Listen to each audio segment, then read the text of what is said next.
থাকা সত্ত্বেও তাকে অগোচরে রেখে কিভাবে সে টাকা খরচ করা হলো, বিভিন্নভাবে বেদখল হচ্ছে, সে ব্যাপারে বীরনগর পৌরসভা কি ভূমিকা নিয়েছে আমরা জানতে চাইব। 100 দিনের এবং বোর্ড অফ কাউন্সিলে আলোচনা না করে কি হয়েছে, এটা বন্ধ করে, হয়েছেটা কি? আসবে না আজকে তোমার ডেপুটেশন দেবে না আজকে? হ্যাঁ, তোমাদের তুলতে হবে না, তোমাদের তুলতে হবে না, কিছু হয়নি, তোমার তুলতে হবে না। কেন? সমস্যাটা কি? কি সমস্যাটা কি? কি সমস্যাটা কি? তোমার তুলতে হবে না বলছি আমি, তোমার তুলতে হবে না। সমস্যাটা কি?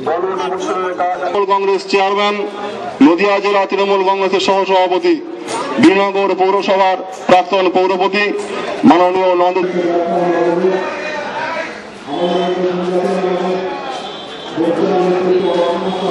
বীরনগরের 14টা ওয়ার্ডের জনসাধারণ দিয়েছিল, সেই রায়কে আমরা পরাস্ত হয়েছিলাম 3 ভোটে 4/5।